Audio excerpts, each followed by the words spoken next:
தீமோத்தேயின் புஸ்தகம் 4ஆம் அதிகாரம் 1வது வசனத்தை நாம் திருப்பிக் கொள்வோம். யாராவது ஒருத்தர் வாசிங்க. ஆகிலும் ஆவியானவர் வெளிப்படையாய் சொல்லுகிறபடி பிற்காலங்களிலே மனசாட்சி சூடுண்ட பொய்யருடைய மாயத்தினாலே சிலர் வஞ்சிக்கிற ஆவிகளுக்கும் பிசாசுகளின் உபதேசங்களுக்கும் செவி கொடுத்து விசுவாசத்தை விட்டு விலகி போவார்கள். அருமையான தேவனுடைய பிள்ளைகளை, இந்த வசனத்தை நாம் ரொம்ப தியானப்படுத்த வேண்டும். ஏனென்று சொன்னால், மனசாட்சியில் சூடுண்டு பொய்யருடைய மாயத்தினால் சிலர் வஞ்சிக்கிற ஆவிகளுடைய பிசாசுகளுக்கு செவி கொடுத்து விசுவாசத்தை விட்டு விலகி போவார்களாம். நிறைய விசுவாசிகள் ஆண்டவராகிய இயேசு கிறிஸ்துவை ஏற்றுக்கொண்டு வஞ்சிக்கிற ஆவியினால் பிடிக்கப்பட்டு மறுபடியும் விசுவாசத்தை விட்டு விலகி போவார்கள். அதில் முதல் வார்த்தையே ஆவியானவர் என்ற வார்த்தை இருக்கும். படிங்க அது. ஆவியானவர் வெளிப்படையாய் சொல்லுகிறபடி. ஆவியானவர் வெளிப்படையாய் சில காரியங்களை சொல்லிக் கொண்டு இருக்கிறார். விசுவாசிகளாகிய நமக்காக வெளிப்படையான காரியங்களை நாம் சொல்லிக் கொண்டு இருக்கிறார். நம்ம பார்த்தோம்னா வேத புஸ்தகத்தில் ஆபிரகாமினுடைய நாட்களிலே நீங்கள் முதலாம் பாடத்திலே வாசித்தது போல் ஆபிரகாம் தன்னுடைய அண்ணன் மகனாகிய லோத்து சிறைப்பிடிக்கப்படுகிறான். சிறைப்பிடிக்கப்பட்டு கொண்டு போகப்பட்டான் என்ற செய்தியை ஆபிரகாம் கேட்ட பொழுது ஆபிரகாமும் தன்னுடைய வேலைக்காரர்களாகிய 318 பேரை கொண்டு 5 ராஜாக்களை ஜெயிக்கிறான். ஆபிரகாம் யுத்தத்துக்கு போகிறான். ஆபிரகாம் ஒரு யுத்தம் பயிற்சி பண்ணப்பட்ட ஒரு மனிதன் இல்லை. ஆனால் ஆபிரகாம் வெறும் 318 பேரை கூட்டிகிட்டு போய் அந்த 5 ராஜாக்களையும் அழிச்சுட்டான். 5 ராஜாக்களை அழித்து தன்னுடைய அண்ணன் மகன் லோத்தையும் அவன் மனைவியும் பிள்ளைகளையும் கூட்டிக் கொண்டு வந்தான் என்று சொல்லி நாம் பார்க்கிறோம். அந்த 5 ராஜாக்களை அழித்த பொழுது அந்த ராஜாக்கள் கிட்ட இருந்த பொருட்களையெல்லாம் கொள்ளையிட்டு கொண்டு வந்தான். அப்படி வரும் பொழுதுதான் நமக்கு ஒரு காரியம் புலம்படுகிறது. மெல்கி சதேக் என்ற ஒரு சாலோமின் ராஜா அங்கே வருகிறதை நாம் பார்க்கிறோம். மெல்கி சதேக் என்று அழைக்கப்படுகிற சாலோமின் ராஜா அங்கே வருகிறதை நாம் பார்க்கிறோம். யார் இந்த மெல்கி சதேக்? இந்த மெல்கி சதேக் என்பவர் உன்னதமான தேவனுடைய ஆசாரியன் மற்றும் சாலோமின் ராஜாவாக இருந்தார். சாலோம் தேசத்தினுடைய அரசன். இதுதான் மெல்கி சதேக் என்று வேத புஸ்தகம் சொல்லுகிறது. சங்கீதம் 110:4 பாருங்கள். சங்கீதம் 110:4.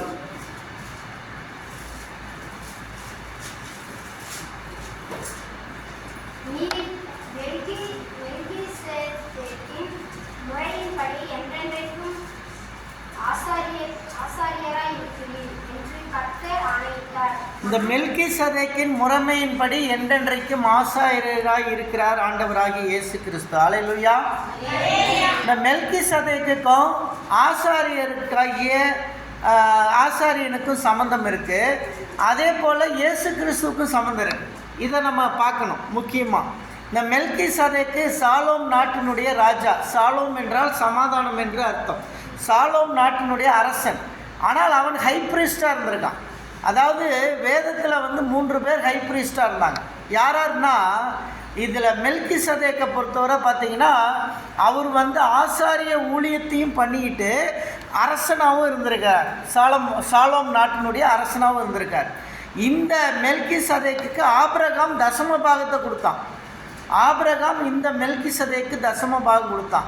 இந்த யுத்தத்தில் ஜெயிச்சு வரும்போது சாலம் நாட்டினுடைய அரசனாகிய உன்னதமான தேவனுடைய ஆசாரியன் மெல்கி சதேக்கு ஆபிரகாமை ஆசீர்வதித்தான் என்று பார்க்கிறோம். அல்லேலூயா, அல்லேலூயா. இந்த ஆபிரகாமை ஆசீர்வதிப்பது என்பது சாதாரணமான காரியம் அல்ல. ஆபிரகாம் ஆசீர்வதிக்கப்படுகிறான் ஊழியக்காரராக. இந்த மெல்கி சதேக் ஆசாரியனாக இருக்கிறார், ராஜாவாக இருக்கிறார். நம்ம பார்க்குறோம் ஆரம்பத்தில் ஆதியாகமம், யாத்ராகமம், லேவியராகமம், எண்ணாகமம், உபாகமம், யோசுவா, நியாயாதிபதிகள். இந்த நியாய பிரமாணம் என்று அழைக்கப்படுகிற புஸ்தகம் நியாயாதிபதிகளோட ஆசாரிய முறைமைகள் அங்கே அடங்கிவிட்டதை நாம் பார்க்கிறோம். இந்த வேதத்தில் இந்த புக்கை கூட அதை அடிப்படையாக தான் ஆவியானவர் வச்சுருக்கார். இப்போ நம்ம இந்த 1வது வசனத்தில் தீமோத்தேயுல வாசித்தப்போ ஆவியானவர் தான் நமக்கு எல்லாத்துலேயும் இது வச்சுருக்கார். பைபிளை ஒருமுகப்படுத்துறதுல ஆவியானவர் தான் முக்கியமானவர். ஸோ ஆவியானவர் என்ன பண்ணார், இந்த வேத புஸ்தகத்தை வச்சுருக்கார். இந்த வேத புஸ்தகத்தை எடுத்து பார்த்தோம் என்று சொன்னால் ஆதியாகமத்திலிருந்து அப்படியே வந்து நம்ம பார்க்கும்போது நியாயாதிபதிகளோட அந்த ஆசாரிய முறைமைகள் முடிந்து விடுகிறதை நாம் பார்க்கிறோம். அதற்கு இடையில் ஒரு ரூத்து புஸ்தகத்தை வச்சுருக்கார்.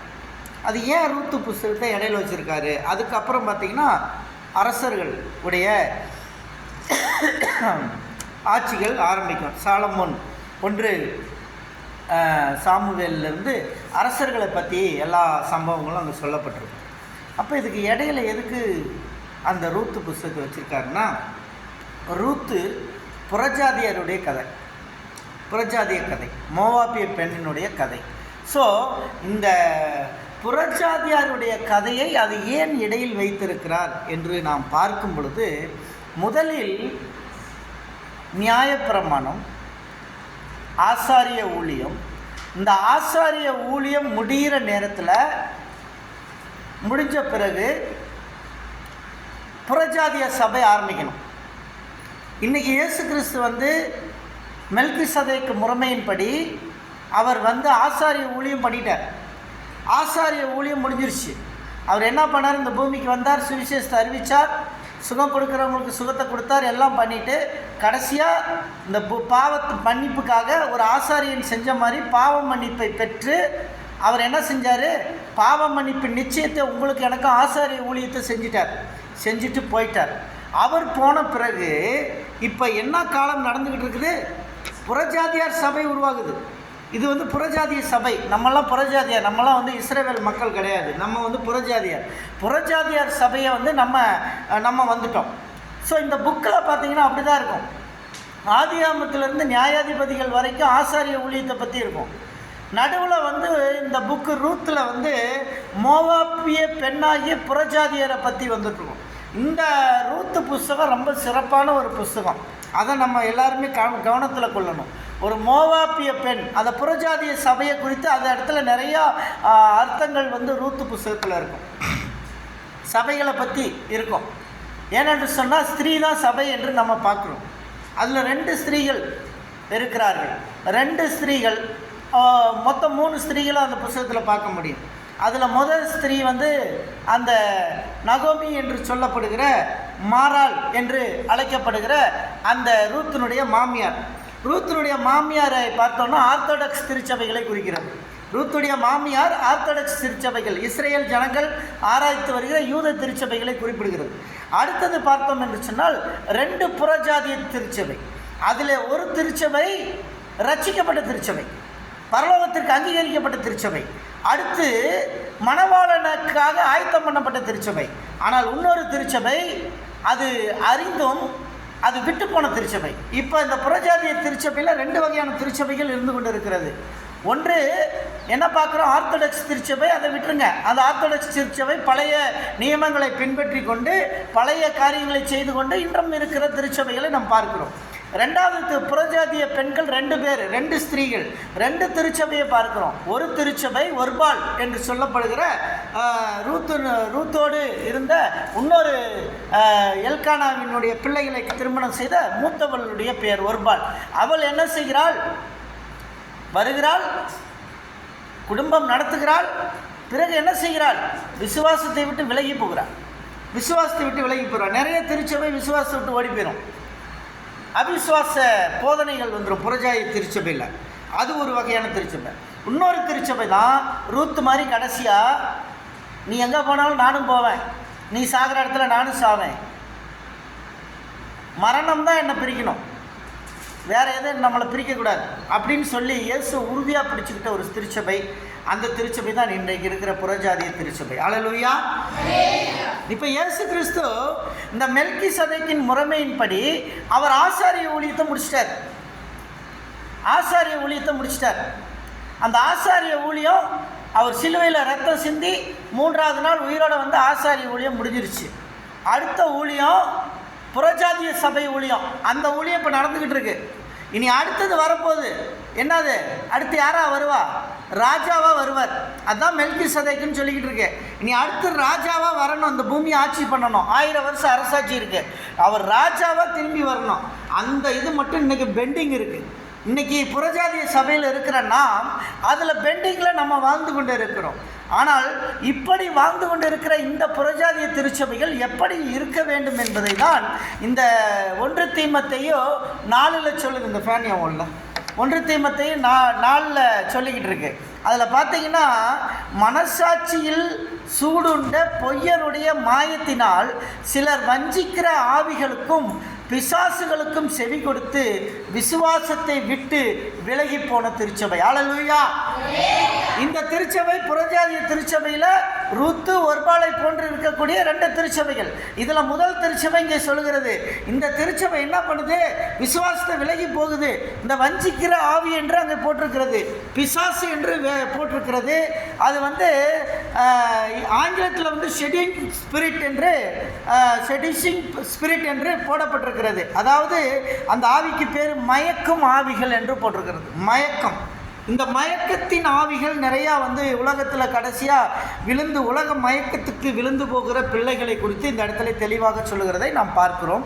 அடுத்ததாக பார்த்தோம் என்று சொன்னால், இந்த பிசாசுக்கு செவி கொடுத்து என்று சொல்லும்போது டாக்ட்ரின் ஆஃப் டெவில்ஸ் என்று ஆங்கில வேதாகமத்தில் போட்டிருக்கிறது. டாக்ட்ரின் ஆஃப் டெவில்ஸ் என்று போடப்பட்டிருக்கிறது. அதாவது பிசாசினுடைய உபதேசம், கள்ள உபதேசத்துக்கு திருச்சபைகள் விலகி போகிறது. இதை நாம் பார்க்கிறோம். சில நேரங்களில் திடீரென்று இயேசு வந்து விடுவார், இயேசு நாளைக்கே வந்துடுவார், இப்படிலாம் சொல்கிறது. இதெல்லாம் கள்ள உபதேசம். பார்த்துக்கிடுங்க. திடீர்னு இயேசு வந்துடுவார், டுமாரோ இயேசு வந்துடுவார், நாளைக்கு வந்துடுவார் ஏசப்பா. இன்றைக்கி நீங்கள் நின்றுட்டுருக்கீங்க, 9 மணிக்கு திடீர்னு ஃபோன் பண்ணி யாராவது இயேசு உயிரோடு வந்துட்டாருங்க, இயேசு இந்த பூமிக்கு வந்துட்டாருன்னு சொன்னால் நம்பாதீங்க. ஏன்னா அவர் வர்றதுக்கு சில அடையாளங்கள்லாம் இருக்குது. அதெல்லாம் இல்லாமல் நம்பக்கூடாது. இதுதான் கள்ள உபதேசத்தை கொடுக்குறது. கள்ள உபதேசத்தை கொடுத்து சபைகளில் நிறையா சாத்தான் சபை என்று சபை இருக்குது. அந்த சபையில் ஃபுல்லாக கள்ள உபதேசங்கள். அந்த கள்ள உபதேசங்களை பின்பற்றுறாங்க. இயேசுவை அதுக்கு பின்னாடி வச்சிடுறாங்க. அது இல்லாமல் சிலுவையை தலைகளாக வச்சு ஆராதிக்கிறான். சிலுவை என்ன செய்கிறான்? தலைகளாக வச்சு ஆராதிக்கிறான். அப்புறம் கம்யூனியன் கொடுக்குறான். கம்யூனியன் கொடுக்குறான். ஆட்டு ரத்தத்தை அறுத்து அந்த ஆட்டின் ரத்தத்தை கம்யூனியனாக குடிக்கிறான். இப்படியெல்லாம் நிறைய நடந்து கொண்டு இருக்கிறது. அருமையான தேவனுடைய பிள்ளைகளை, இப்படி கள்ள உபதேசங்கள் நிறையா இப்போ இருக்கிறது. சபைகள் சீர்கெட்டு கொண்டு இருக்கிறது. இவைகளிலிருந்து நாம் விடுதலை ஆகி வர வேண்டும் என்று ஆண்டவராகிய இயேசு கிறிஸ்து நமக்கு அறிவுறுத்துகிறதை நாம் பார்க்கிறோம். அடுத்ததாக இந்த சபை எப்படி இருக்க வேண்டும் என்று 7வது வசனம் 1 தீமோத்தேயு 4:7 வாசிங்க.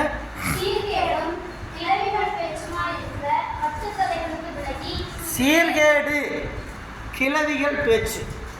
நல்லா தெரிஞ்சுக்கங்க. சீர்கேடு, கிளவிகள் பேச்சு. நிறைய பேர் விசுவாசிகள் எப்படி தெரியுமா இருப்பாங்க? சீர்கெட்டு வாழ்வார்கள். கிளவி பேச்சு. இந்த கிளவி பேச்சு யாருக்குள்ளே இருக்குதுன்னு வச்சுங்களேன், வாய் பயங்கரமாக இருக்கும். அதுக்கு பேர் கிளவி பேச்சுன்னு பேர். கிழவிங்க எப்படி பேசுவாங்க? அந்த வாயில் வெத்தலை பாக்க ஒன்றை போட்டுக்கிட்டு அந்த காலத்தில் இடிச்சிட்டு அதை எடுத்து வாயில் கொதைச்சிக்கிட்டு பேசிக்கிட்டு இருப்பாங்க. அதுதான் கிழவி பேச்சு. இந்த கிழவி பேச்சு நமக்குள்ளே வரக்கூடாது. அது சீர்கெட்ட ஒரு அசிங்கமானது என்று வேதம் தெளிவாக சொல்லுகிறது. ஆகவே இந்த கிழவி பேச்சுக்கு நாம் விலகி இருக்க வேண்டும். அவங்கள பற்றி புரணி பேசுகிறது, இவங்கள பற்றி புரணி பேசுகிறது. இப்போ சில இதெல்லாம் மாடர்னாக என்ன பண்ணுறாங்க? டெலிஃபோன்லேயே புரணி பேச ஆரம்பிச்சிட்டாங்க. மொபைல் ஃபோன்லேயே புரணி பேச ஆரம்பிச்சிட்டாங்க. இந்த மொபைல் ஃபோனில் புரணி பேசுகிற கிளவி பேச்சுக்கள்லாம் பைபிளுக்கு விரோதமானது. அதை யாரை பற்றியும் பேசக்கூடாது. நமக்கு ஒருத்தர் மேலே நமக்கு ஒரு கருத்து வேறுபாடு இருந்தால் அவர்களை நேரடியாக பேசிவிட வேண்டும், முகத்துக்கு முகம் பேசிவிட வேண்டும். அதுதான் சரியானது.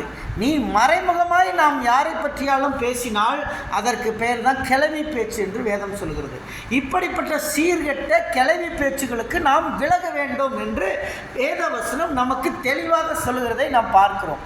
இவ்விதமான பேச்சுக்கள் நம்மை அழித்துவிடும், விசுவாசத்திலிருந்து நம்மை பின்னாடி கொண்டு வந்துவிடும். இப்பொழுது நாம் இந்த புறஜாதியார் சபையின் காலத்தில் இருக்கிறோம். ரூத்து என்ன செஞ்சா? புறஜாதியார் சபையில் இருந்து அவள் மீட்கப்பட்டு அவள் என்ன செஞ்சா? மணவாளனை நோக்கி ஓடினாள். ஆனால் ஒர்பாலோ மணவாளனை நோக்கி ஓடவில்லை.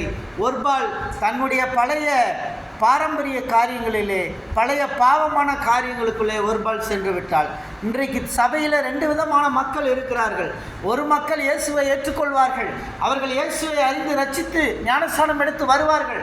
பிறகு 1-2 மாதங்கள் அல்லது 6 மாதங்கள் 8 மாதங்கள் பிறகு மறுபடியும் பின்மாறி போய் பழைய வழிகளிலே போய்கொண்டிருப்பார்கள்.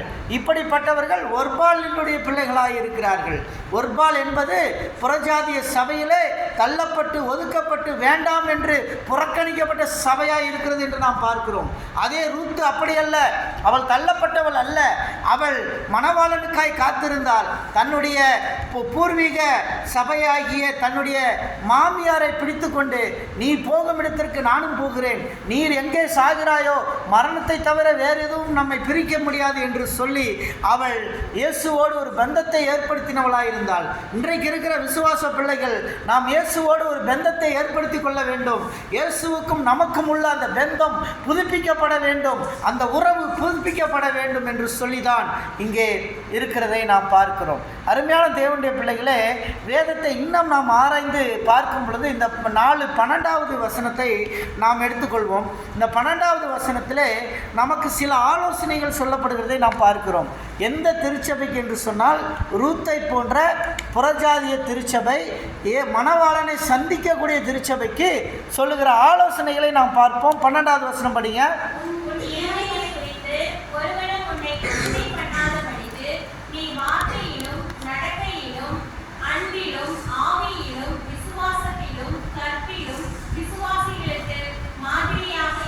இங்க பாருங்கள், ஒருவனும் உன் இளமையை குறித்து ஒருவனும் உன்னை என்ன செய்யக்கூடாது, அசட்டை பண்ணக்கூடாது. அருமையான தேவனுடைய பிள்ளையை, இவர் ஸ்பிரிச்சுவல் லைஃபை பற்றி இங்கே சொல்லுகிறது. இளமை என்பது நம்முடைய கற்பை குறிப்பிடுகிறது. அதாவது இளமை என்பது நம்முடைய ஸ்பிரிச்சுவல் லைஃப். ஸ்பிரிச்சுவல் லைஃப்பை பற்றி ஒருவனும் நம்மளை அசட்டை பண்ணக்கூடாது, இவர் சரியில்லை என்று சொல்லிவிடக்கூடாது என்பதிலே நாம் எச்சரிக்கை உள்ளவர்களாக இருக்க வேண்டும். அருமையான தேவனுடைய பிள்ளைகளை, நாம் பார்க்கிறோம், இந்த மெல்கிசதேக்கின் முறைமையின்படி ஆசாரிய ஊழியத்தை செய்தவர் மெல்கிசதேக்கு சாலோமின் ராஜாவாகவும் இருந்தார். அடுத்ததாய் பார்த்தோம் என்றால் தாவீது பலியிட்டார், ஆசாரிய ஊழியத்தை செய்தார். அதன் பிறகு அவர் ராஜாவாகவும் இருந்தார். சாலமோன் அதே போல பலியிட்டார், அவரும் ராஜாவாக இருந்தார். வேற சவுல் அந்த வேலையை செஞ்சாலும் கர்த்தருக்கு பிடிக்கல. சவுல் அந்த வேலையை செஞ்சதுனால கர்த்தருக்கு பிடிக்கல. கர்த்தர் யாரை நியமிக்கிறாரோ அவர்கள் தான் இந்த மெல்கிசதேக்கை போல ஆசாரிய முறைமை ஊழியத்தையும் செய்ய முடியும், அரசனாகவும் இருக்க முடியும். அதிலே ஆண்டவராகிய இயேசு கிறிஸ்து தான் ஆசாரிய ஊழியத்தையும் செய்வதற்கும் உன்னதமான தேவனுடைய முக்கியமான பிரதான ஆசாரியன் ஆண்டவராகிய இயேசு கிறிஸ்து. அவர் மட்டும்தான் இதை செய்ய முடியும்.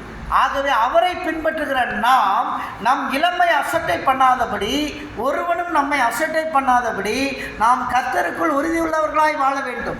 எப்போதும் நாம் உறுதியோடு நாம் வாழ பிடித்து கொள்ள வேண்டும். ஒருவனும் நம்மை அசட்டை பண்ணிவிடக்கூடாது. இவன் இப்படிப்பட்டவன் மனிதன் என்று நம்மை குறித்து ஒருவனும் சொல்லிவிடக்கூடாது. அப்படி நம் இளமையை குறித்து அசட்டை பண்ணாமல் ஒருவனும் அசட்டை பண்ணக்கூடாது. 2வது, வார்த்தைகளிலும் அதில் என்ன சொல்கிறது, வார்த்தைகள். அருமையான தேவனுடைய பிள்ளைகளே, உன் வார்த்தை மோசமாக இருந்தால் உன்னை எல்லாரும் மோசமாக பேச ஆரம்பித்து விடுவார்கள். உன் வார்த்தை மோசமாக இருந்தால் எல்லாராலும் ஒதுக்கப்படுவீர்கள், எல்லாராலும் குற்றம் சுமத்தப்படுவீர்கள், எல்லாராலும் தீங்கை விளைவிக்க போவீர்கள், எல்லாரும் உன்னை மோசம் என்று சொல்ல ஆரம்பித்து விடுவார்கள். ஆகவே வார்த்தைகளை அளந்து பேச வேண்டும். இன்றைக்கு விசுவாச பிள்ளைகள் நம்முடைய வார்த்தைகளில் எப்படி இருக்கிறோம், நமக்கும் தேவனுக்கும் உள்ள உறவு எப்படி இருக்கிறது என்பதை நாம் இன்றைக்கு யோசித்துக் கொள்ள வேண்டும். நம்முடைய வார்த்தைகள், இயேசு கிறிஸ்துவை அடிக்க கொண்டு போனார்கள், சிலுவைக்கு சென்றார்கள். பிலாத்து அவரை எப்படியாவது விடுதலை செய்யலாம் என்று முயற்சி செய்து கொண்டிருந்த பொழுது இயேசு ஒன்றும் பேசாதவராய் அமைதியாய் நின்று கொண்டிருந்தார். இயேசு ஒன்றும் பேசவில்லை. சில நேரங்களில் பேசாமல் அமைதியாய் இருக்க வேண்டும். அமைதியாய் இருக்கும் பொழுது அங்கே கர்த்தர் கிரியை செய்ய ஆரம்பிப்பார் என்பதை மறந்துவிட வேண்டாம். இயேசு அங்கே அலக்களிக்கவில்லை, அவரை அடித்தார்கள். இருந்தார்கள், அமைதியாய் பொறுமையாய் இருந்தார். அந்த இடத்திலே பிலாத்து கேட்ட கேள்விகளுக்கு எல்லாத்துக்கும் அவர் பதில் சொல்லவில்லை. சில நேரத்தில் அவர் அமைதியானவராக இருந்ததை நாம் பார்க்கிறோம் தேவனுடைய பிள்ளைகளே. ஆகவே உங்கள் வார்த்தைகளை இந்த நாளிலே பரிசுத்தம் பண்ணுங்கள். ஆண்டவரே, என்னுடைய நாவை பரிசுத்தம் பண்ணுகிறேன். மீ அண்ட் மை பிக் மவுத், நானும் எனது பெரிய வாயும், இந்த வாயை இயேசுவுக்காக மட்டுமே நான் பயன்படுத்துகிறேன். இந்த வாயை கிளவி பேச்சுக்காக அல்ல, இந்த வாயை சீர்கெட்ட கிளவி பேச்சுக்காக அல்ல, பொய்யர்களை விசுவாசத்தை விலகக்கூடிய வார்த்தைகள் அல்ல. என்னுடைய வாழ்க்கையிலே எனக்கும் தேவனுக்கும் உள்ள விசுவாச வார்த்தை எனக்குள்ளே வேண்டும் என்று உங்களுடைய வார்த்தை மெல்கிசதேக்கை போல ஆசீர்வதிக்கப்பட்ட வார்த்தையாக ஆபிரகாமை சந்தித்த மெல்கிசதேக்கு ஆபிரகாமை ஆசீர்வதித்தான். அப்படிப்பட்ட ஆசீர்வதிக்கப்பட்ட ஒரு வார்த்தை உங்கள் வாயிலிருந்து வர வேண்டும் தேவனுடைய பிள்ளைகளே. வாயிலே வரும் பொழுது நம்முடைய வார்த்தைகள் ஆபிரகாமை போல ஆசீர்வதிக்கப்பட்ட வார்த்தையாக வர வேண்டும். மெல்கிசதேக்கு எப்படி ஆபிரகாமை ஆசீர்வதித்தாரோ அந்த வார்த்தை நம்முடைய வாயிலிருந்து வர வேண்டும் தேவனுடைய பிள்ளைகளே. அடுத்ததாக உங்கள் நடக்கை என்று போடப்பட்டிருக்கிறது. நம்முடைய நடக்கை, the way that we are acting. நடக்கை என்பது that way we are acting. நம்முடைய ஆக்ட் எப்படி இருக்கிறது, நம்முடைய நடக்கைகள் எப்படி இருக்கிறது, ஒழுங்கும் கரங்குமாக இருக்க வேண்டும். இயேசு அதிகாலை எழுந்திருக்கிறார், ஜெபிக்கிறார். அதிகாலை எழுந்திரித்து அவர் வேத வசனத்தை அவர் மெடிடேட் பண்ணுகிறார், பிறகு தனித்து இருந்து ஜெபிக்கிறார் என்று அவருடைய வாழ்க்கையிலே நாம் படித்திருக்கிறோம் வேதத்திலே. அநேக நேரங்களிலே தேவனுடைய பிள்ளைகளே, நாமும் அப்படி நம்முடைய நடக்கைகளிலே சரியானவர்களாய் இருக்க வேண்டும். நம்முடைய நடக்கையில் நாம் நேர்மை உள்ள பிள்ளைகளாய் வாழ வேண்டும். யோசேப்பு சிறைச்சாலையில் இருந்த பொழுது கூட தன்னுடைய நடக்கையை அவன் சரியாக வைத்து கொண்டான். யோசேப்பு சிறைச்சாலையில் இருந்த பொழுது கூட தன்னை பரிசுத்தமாய் காத்து கொண்டான். அவனுடைய நடக்கை பரிசுத்தமாக இருந்தது. அவனுடைய நடக்கையை கண்ட சிறைச்சாலையினுடைய அதிபதி, அந்த தலைவன் பார்த்துவிட்டு அவனை சிறைகளுக்கெல்லாம் தலைவனாக்கினான். ஏனென்றால் யோசேப்பினுடைய நடவடிக்கைகள் அப்படி இருந்தது. அருமையான தேவனுடைய பிள்ளைகளே, உன்னுடைய நடவடிக்கை யோசேப்பை போல ஒரு நல்ல நடவடிக்கைகளாக இருக்க வேண்டும். நீ எங்கிருந்தாலும் சரி, எந்த இடத்தில் வாழ்ந்தாலும் சரி, நேரத்துக்கு ஏற்றதை போல பச்சைவந்திகளைப் போல மாறுகிறவர்களாய் இல்லாமல் நாம் எப்பொழுதும் ஆண்டவருக்கு கீழ்ப்படுகிற பிள்ளைகளாய் எப்போதும் வாழ வேண்டும் என்பதை நாம் மறந்துவிட வேண்டாம். அடுத்ததாக அன்பிலும் என்று போடப்பட்டிருக்கிறது. நாம் அன்புள்ளவர்களாக, எப்போதும் அன்புள்ளவர்களாய். இயேசு நம்மை நேசிக்கிறார். நம்மை அவர் நேசிக்கிறதினாலே நாம் மற்றவர்களை நேசிக்கிறவர்களாக, எல்லாரையும் நாம் நேசிக்கணும். we need to love each and everyone. நம்ம ஒவ்வொருவரையும் நேசிக்கணும். நம்ம குடும்பத்தில் இருக்கிற பிள்ளைகளை நேசிக்கணும், நம்ம சுற்றி இருக்கிற பிள்ளைகளை நேசிக்கணும், எல்லாரையும் நேசிக்கணும். அன்பு என்பது சகல பாவங்களையும் மூடும், அயோக்கியமானதை செய்யாது, தற்பொழுவை நாடாது, சினம் அடையாது, தீங்கு நினையாது, அநியாயத்தில் சந்தோஷப்படாமல் சத்தியத்தில் சந்தோஷப்படும், சகலத்தையும் தாங்கும், சகலத்தையும் நம்பும், சகலத்தையும் சகிக்கும், அயோக்கியமானதை செய்யாது, தற்பொழிவை நாடாது, சினம் அடையாது, தீங்கு நினையாது, அநியாயத்தில் சந்தோஷப்படாமல் சத்தியத்தில் சந்தோஷப்படும் என்று அன்பை குறித்து சொல்லப்பட்டிருக்கிறதை பார்க்கிறோம். அன்பு என்பது வாழ்க்கையின் ஒரு பெரிய காரியமாக இருக்கிறது. நாம் நம்முடைய குடும்பத்தில் அன்புள்ளவர்களாக இருக்க வேண்டும், நம்முடைய ஃப்ரெண்ட்ஸோடு அன்புள்ளவர்களாக இருக்க வேண்டும். நாம் படிக்கின்ற இடங்களிலே, நம்முடைய கல்லூரியாக இருக்கட்டும், நம்முடைய பள்ளிகளாக இருக்கட்டும், இருக்கிற இடத்திலே நம்முடைய விடுதியாக இருக்கட்டும், ஹாஸ்டலாக இருக்கட்டும், நம்முடைய நெய்பர்ஸாக இருக்கட்டும், அவர்களிடத்திலே அன்புள்ளவர்களாக இருக்க வேண்டும் என்று வேதவசனம் நமக்கு சொல்லுகிறதை நாம் பார்க்கிறோம். விசுவாச பிள்ளைகள் புதிய திருச்சபை, புறஜாதிய திருச்சபையில் பரலோகத்தை நோக்கி, ராஜாவின் அழைப்பை நோக்கி, ராஜா வரும் பொழுது அழைக்கப்பட்ட மனவாட்டியாய் தயாராகக்கூடிய பிள்ளைகளாகிய நாம் எப்போதும் நம்முடைய அன்பில் நிலைத்தவர்களாய் இருக்க வேண்டும். அன்பு சகலத்தையும் மூடும், சகலத்தையும் மூடும். அந்நிய பாஷைகள் பேசினாலும் சரி, நான் எவ்வளோ பெரிய பாஷையை பேசுகிறவனாலும் சேர்த்து எனக்கு அன்பு இல்லை விட்டால் பிரயோஜனம் இல்லை என்று வேதம் சொல்லுகிறது. நாம் நல்ல ஸ்பிரிச்சுவலாக இருக்கலாம், நல்ல ஜெபிக்கிறவர்களாக இருக்கலாம், நல்லா பாடுகிறவர்களாக இருக்கலாம், நல்லா நம்ம வேதம் வாசிக்கிறவர்களாக இருக்கலாம், நல்லா பிரசங்கம் செய்கிறவர்களாக இருக்கலாம். ஆனால் அன்பு இராவிட்டால் எனக்கு பிரயோஜனம் ஒன்றுமில்லை என்று வேதம் சொல்லுகிறதை நாம் பார்க்கிறோம். ஆகவே அன்பிலும், அடுத்து ஆவியிலும் என்று போடப்பட்டிருக்கிறது. எதில்? ஆவியிலும். By the spirit of God. நீங்கள் ஆவியானவருக்குள்ளே நிறைஞ்சிருக்கணும். எப்பயும் எப்பயும் ஆவியானவர் சொல்லுவார் உங்களுக்கு. அவர் சொல்கிற காரியத்தில் நினைச்சிருக்கணும். ஆவியானவர் உங்களை நடத்துவதற்கு உங்களை விட்டு கொடுக்க வேண்டும். சில நேரங்களில் நம்முடைய கோப குணங்களும் நம்முடைய பாவ குணங்களும் நம்முடைய மாம்ச சுவாபங்களும் ஆவியானவர் நம்மிடத்தில் இடைபடுவதற்கு தடையாக இருந்து கொண்டு இருக்கிறது. ஆவியானவர் வந்து இடைப்படும் பொழுது நம்முடைய character should be changed, because it is when the Holy Spirit come towards your life, your character will be totally changed. பரிசுத்த ஆவியானவர் உங்களுக்குள்ளே வரும் பொழுது உங்களுடைய வாழ்க்கை முழுவதும் மாற்றத்தை ஏற்படுத்தும். உங்கள் வாழ்க்கையில் ஒரு பெரிய மாறுதல் உண்டாகும். உங்களுடைய கோப குணங்கள் மாறும், உங்கள் அசுத்த வார்த்தைகள் மாறும், மற்றவர்களை இழிவாய் பேசுகிற வார்த்தைகள் மாறும், மற்றவர்களிடத்திலே தேவையில்லாத வீண் கிளவி பேச்சுகள் மாறும். அது அப்படிப்பட்ட வார்த்தைகளிலிருந்து நீங்கள் விடுபடுவீர்கள். ஆகவே ஆவியில் நிறைந்தவர்களாய் எப்போதும் இருக்க வேண்டும். ஆவியில் நிறைகிறதுக்கு உபவாசம், ஜபம், வேத வாசிப்பு, தேவனை துதித்தல், எல்லா காரியத்திலும் துதிச்சுக்கிட்டு இருக்கணும். இந்த அதிகாரத்தை நீங்கள் படிச்சீங்கன்னா உங்களுக்கு தெரியும். நமக்கு உணவை குறித்து அதில் படிக்கும்போது அவங்க தப்பாக படிச்சுட்டாங்க சாரா. ஆனால் அந்த உணவை குறித்து சொல்லும் பொழுது எந்த பதார்த்தத்தையும் ஸ்தோத்திரத்தோடு சாப்பிடுங்கன்னு சொல்லியிருக்கு. அல்லேலூயா.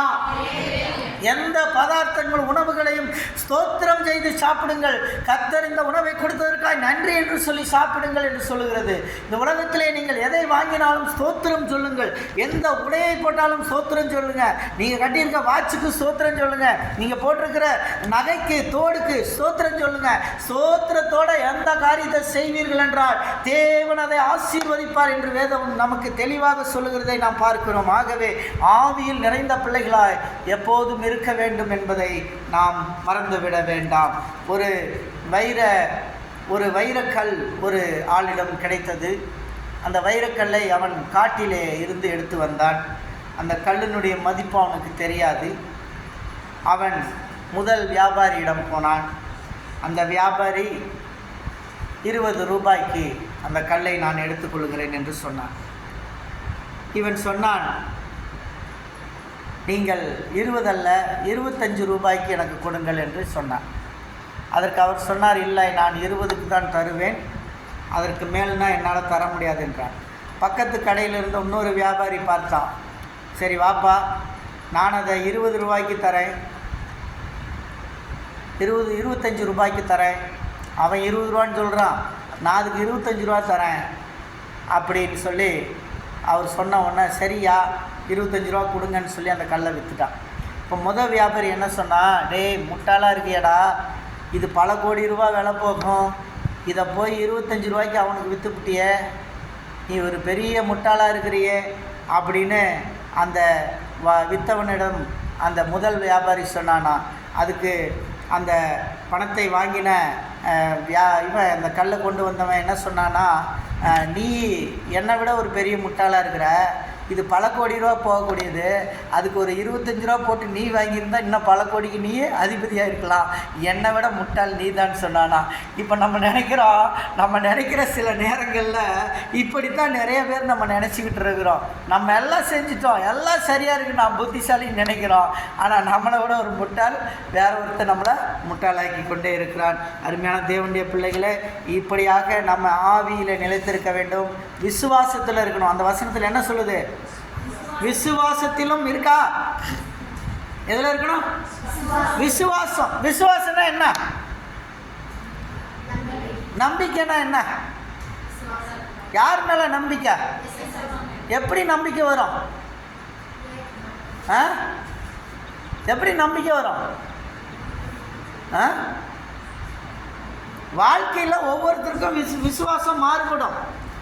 எனக்கு விசுவாசம் மாறுபடும், உங்களுக்கு விசுவாசம் மாறுபடும், படிக்கிற ஸ்டூடெண்ட்டுக்கு விசுவாசம் மாறுபடும். கர்த்தர் மேலே நம்பிக்கை வச்சுருக்கணும். நான் இந்த படிப்பை முடிப்பேன் அப்படின்ற நம்பிக்கை, கர்த்தர் என் ஃபீஸை சந்திப்பார்ன்ற நம்பிக்கை, நான் இன்னும் பதவி அடைவேன்ற நம்பிக்கை, விசுவாசம் வச்சுருக்கணும். அதை கர்த்தர் மேலே உறுதியாக வச்சுருக்கணும். அந்த விசுவாசத்தில் குறைவு இருக்கக்கூடாது. என்னால் முடியுன்ற விசுவாசம் இருக்கணும். நீ விசுவாசத்தோடு இந்த மலையை பார்த்து பெயர்ந்து போனாலும் அது போகும். அருமையான தேவனுடைய பிள்ளைகளை, விசுவாசத்தினால ஒரு மலையே உன்னால் என்ன செய்ய முடியும்? பெயர்த்தெடுக்க முடியும். உன்னுடைய விசுவாசம் அந்த அளவுக்கு ஆணித்தரமாக இருக்கணும். இன்றைக்கி இருக்கிறது உனக்கு ஒரு சின்ன வீடாக இருக்கும். உன் விசுவாசம் இன்னும் கொஞ்சம் காலத்தில் நான் ஒரு பெரிய வீடு கட்டுவேன்னு விசுவாசிக்கணும். விசுவாசிச்சாதான் கர்த்தர் பெரிய விட தருவார். அல்லேலூயா. விசுவாசம் என்பது அதுதான். ஆணித்தரமா இருக்கணும், அந்த விசுவாசத்துல உறுதியா இருக்கணும். கர்த்தர் ஒரு காரியத்தை நீ ஆசைப்படும் பொழுது அந்த ஆசையை என் தேவன் நடத்துவார் என்று நம்புவதுதான். நடக்கிறதுக்கு முன்னாடியே நம்பிடணும். அல்லேலூயா. அல்லேலூயா. நடக்கிறதுக்கு முன்னாடியே நம்புறதுக்கு பேர் தான் விசுவாசம். அந்த விசுவாசம் சரியானதா இருக்கணும், சரியானதா இருக்கணும். நான் உலகத்தையே விலைக்கு வாங்குவேன் அப்படின்னு விசுவாசத்தை வச்சுக்கிட்டு உலகத்தை விலைக்கு வாங்க போகிறேன்னு சொல்லிட்டு எப்படி வாங்குவோன்னா தப்பான வழியில் போய் பணத்தை சம்பாதிக்கிறது. அது இல்லை உலகத்தை இது வாங்குறதுக்கு. கர்த்தர் மேலே விசுவாசமாக இருந்தோம்னா நல்ல காரியங்கள், நமக்கு தேவையான காரியத்துக்கு நம்ம விசுவாசமாக இருக்கலாம். நமக்கு ஒரு 1 லட்ச ரூபா பணம் தேவைப்படுது, அந்த 1 லட்சத்துக்கு நம்ம விசுவாசமாக காத்திருந்தா கர்த்தர் கொடுப்பார். நம்ம தேவைக்கு ஏற்ற மாதிரி.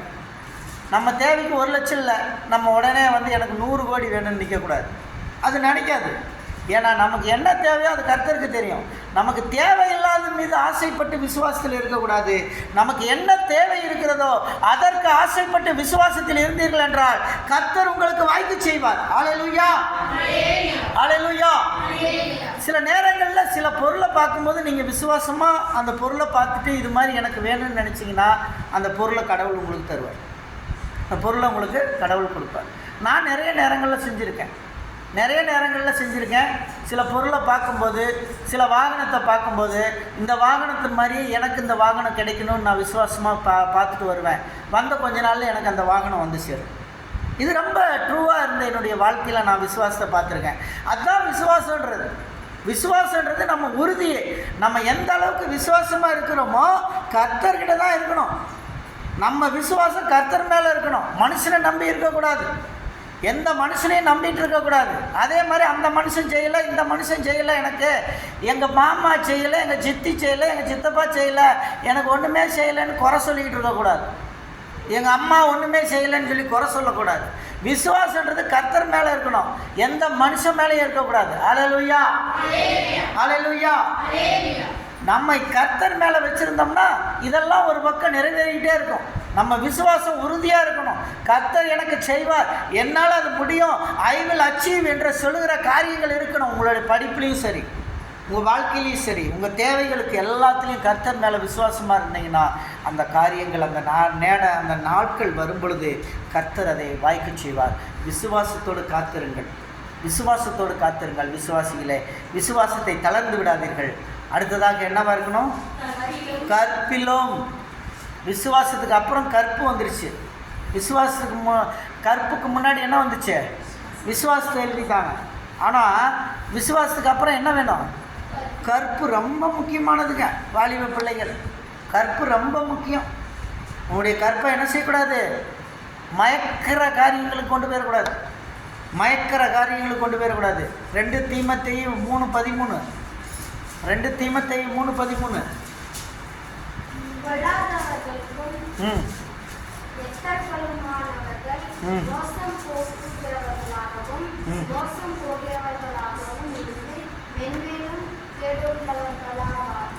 இந்த மாதிரி கேடு உள்ளவங்கள கூட போய் சேரக்கூடாது. நம்ம விசுவாச பிள்ளைகள் விசுவாசிகளோடு தான் ஐக்கியப்படணும். கேடுள்ள ஆட்களோடு போய் சேரக்கூடாது. லேவியராகமம் 19:31 படிங்க. லேவியராகமம் 19:31.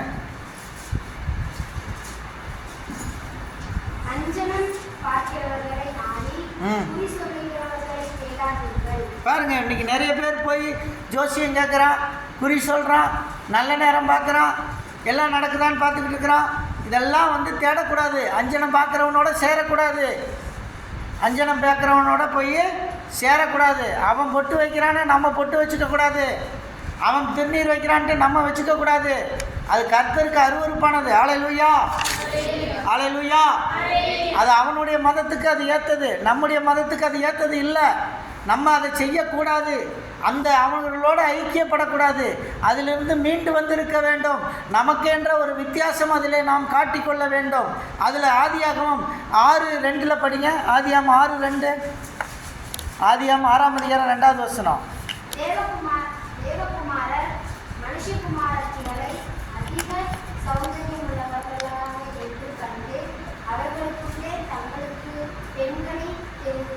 இங்கே பார்த்தீங்களா? தேவகுமாரர்கள் கடவுளுடைய பிள்ளைங்க மனுஷகுமாரத்திகளை போய் கல்யாணம் பண்ணுறான். இது தப்பா இல்லையா? இது தப்பான காரியம். தேவகுமாரன் தேவகுமாரத்தை தான் கல்யாணம் பண்ணணும். ஆனால் மனுஷகுமாரத்திகளை கல்யாணம் பண்ணுறான். கல்யாணம் பண்ணனதுனால என்ன பிரச்சனை நடந்துச்சு பின்னாடி? மனுஷனோட போராடுகிறது இல்லை என்று சொல்லி அவன் மாம்சத்தானே அவன் இருக்க போகிற நாட்கள் 120 வருஷம் தானே. அந்நாட்களில் ராட்சசர்கள் பூமியில் இருந்தார்கள். படிங்க. அந்நாட்களில் ராட்சசர்கள் பூமியிலே இருந்தார்கள். தேவகுமாரன் மனுஷகுமாரத்திகளோட கூடுகிறதினால் இவர்கள் அவர்களுக்கு பிள்ளைகளை பெற்றபோது இவர்களும் பூர்வத்தில் பெயர் பெற்ற மனுஷராய் பலவான்கள் ஆனார்கள். இங்க பாத்தீங்களா, ராட்சசர்கள் பிறந்தாங்க அவங்களுக்கு. இந்த பூமியில ராட்சசர்கள் பிறக்க ஆரம்பிச்சுட்டாங்க. ராட்சச பிறவிகள் பிறந்துச்சு. இன்னைக்கு நம்ம ஊர்ல இருக்க முனியப்ப சில மாதிரி ராட்சசர்கள், அந்த ராட்சசர்கள்லாம் இருந்தாங்க ஒரு காலத்துல. அதை தான் இன்னைக்கு தெய்வங்களாக வணங்கிட்டு இருக்கிறாங்க. அந்த ராட்சசர்கள் வந்ததுனால, அரக்க குடும்பங்கள் இந்த பூமியில வந்ததுனால பூமி கொடூரமாய் மாறிச்சு. கொடூரமான பூமியாக மாறிச்சு. அந்த பூமியை அழிக்கிறதுக்கு தான் நோவாவை கர்த்தர் தேர்ந்தெடுத்து இந்த ராட்சசர்களை எல்லாம் தண்ணியில் அழிச்சார். இந்த ராட்சசர்களை எல்லாம் தண்ணியில் அழிச்சார். இந்த பூமி ரொம்ப விக்கடாகி போச்சு. ராட்சசர்கள் பூமியில் இன்றைக்கி நம்ம பார்க்குற இந்த WWE சாம்பியன்லாம் ராட்சசம் கிடையாது, அவங்களாம் கிடையாது. நம்ம ஊருக்குள்ளே நுழையும் போதே ஒரு பெரிய ஸ்டாச்சு வச்சுருக்கான் பாருங்கள். அந்த மாதிரி ராட்சசர்கள் அந்த காலத்தில் வாழ்ந்துருக்கான். அப்படிப்பட்ட ராட்சசர்களால் இந்த பூமி அழிக்கப்பட்டது. இந்த பூமியில் அநியாயங்கள், அட்டூழியங்கள், கொள்ளைகள் அதிகமானது. அந்த ராட்சசர்களை அழிக்கிறதுக்காக தான் கர்த்தர் ஜலப்பிரவாயத்தை கொண்டு வந்தார் நோவா காலத்தில்.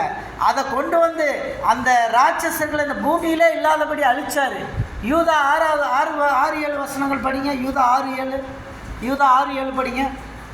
அந்த ராட்சசர்களை பற்றி சொல்லியிருக்கு. இந்த கண்ணாடி எடுத்துக்கோங்க. யூதா 6:7.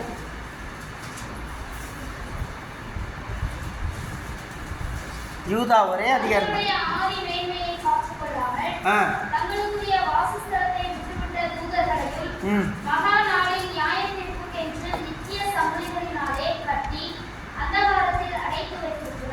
இந்த இதில் பார்த்தோன்னா இந்த தேவகுமாரர்களை பற்றி 2 கருத்துக்கள் இருக்கிறது. சேர்த்து வந்த பொழுது கர்த்தருடைய நாமத்தை தொழுதுகிறார்கள், தேவகுமாரர்களாக இருந்தார்கள் என்று. ஆனால் ஏஞ்சல்ஸ் தான் இந்த பூமியில் வந்து இந்த மாதிரி ராட்சசர்களை பிறப்பித்தாங்க அப்படின்னு சொல்லிட்டு யூதாவில் சொல்லியிருக்கு. இந்த 2 வசனங்கள் அதை தான் சொல்லுது. ஏஞ்சல்ஸ் தான் வந்து இந்த பூமியில் இது பண்ணதுனால அவங்கள நியாய தீர்ப்புக்காக கர்த்தர் வந்து ஒரு இடத்துக்கு கொண்டு போகிறார். அந்த இடத்த வந்து நம்ம என்ன வார்த்தைன்னா டார்ட்ரஸ் அப்படின்னு நம்ம அந்த வார்த்தைகள் சொல்கிறோம். ஹீப்ரூவில் டார்ட்ரஸ் என்று சொல்கிறார்கள். இந்த ட்ராஸ்ட்ரஸ்ன்றத சிலர் வந்து ஹெல்ன்னு சொல்லி மொழிபெயர்த்திருக்காங்க. ஆனால் ஹெல் கிடையாது. அது வந்து ஆவிகள் காவல் பண்ணப்பட்ட ஒரு இடம். ஆவிகளை காவல் பண்ணப்பட்ட ஒரு இடம். இந்த தூதர்கள், தள்ளப்பட்ட தூதர்கள், இவர்கள் பாதாளத்தில் காவல் பண்ணப்படுகிறார்கள். ஒரு இடத்தில் வைத்து காவல் பண்ணப்பட்டிருக்கிறார்கள். அவர்களை கடைசி காலத்தில் ரிலீஸ் பண்ணுவார். இந்த 1000 வருஷம் அரசாட்சிக்கு பிறகு இந்த தூதர்களை ரிலீஸ் பண்ணுவார். இந்த தூதர்கள் தான் ராட்சசர்களை உருவாக்கினவங்க. அவங்களுடைய அந்த வம்சம், அந்த இனங்கள் இன்றைக்கும் அந்த ராட்சச ஆராதனை இன்றைக்கும் இருக்கும். நிறைய கோயில்களில் ராட்சச சிலைகளை வைத்து ஆராதிக்கிற ஆராதனைகள் இன்றைக்கும் இருக்கும். இந்த மாதிரி விக்கடான காரியத்தை நம்ம ஆண்டவருடைய பிள்ளைகள், விசுவாசிகள் பண்ணக்கூடாது. ராட்சச ஆராதனை அந்த மாதிரி இருக்கிற குழுவோடு நம்ம சேரக்கூடாது. அவங்களோட ஃப்ரெண்ட்ஷிப் வச்சுக்கக்கூடாது. இந்துக்களோட ஃப்ரெண்ட்ஷிப் வச்சுக்கலாம், ஆனால் அவர்களுக்கு இயேசுவை பற்றி சொல்லணும். அல்லேலூயா, அல்லேலூயா. அவர்களுக்கு இயேசுவை பற்றி சொல்லணும். அவர்களுடைய வழியில் நம்ம போயிடக்கூடாது. ஆனால் அவர்களை என்ன செய்யணும்? ஆண்டவருக்குள்ளே கொண்டு வரணும். அது நம்முடைய கடமையாக இருக்கிறது. ஆனால் அவர்களுடைய பாவங்களில் நம்ம ஈடுபட்டுறக்கூடாது. அவர்களுடைய நாமத்தை நம்முடைய நெற்றியிலே தரித்து விடக்கூடாது. அவர்களுடைய நாமத்தை நம்முடைய நெற்றிகளில் தரிக்கக்கூடாது. அது வேதவசனம் தெளிவாக சொல்லுகிறது. இதை நெற்றியில் தரிக்கிறவன் எவனும் சபிக்கப்பட்டவன் என்று சொல்லுகிறது வேதம். ஆகவே அது மாதிரி காரியங்களை நாம் இருந்து அதற்கு அதில் வீழ்ந்து விடக்கூடாது என்பதை நாம் நன்றாக தெரிந்து கொள்ளுங்கள். யாக்கோபு 2:19 படியுங்க. யாக்கோபு 2:19.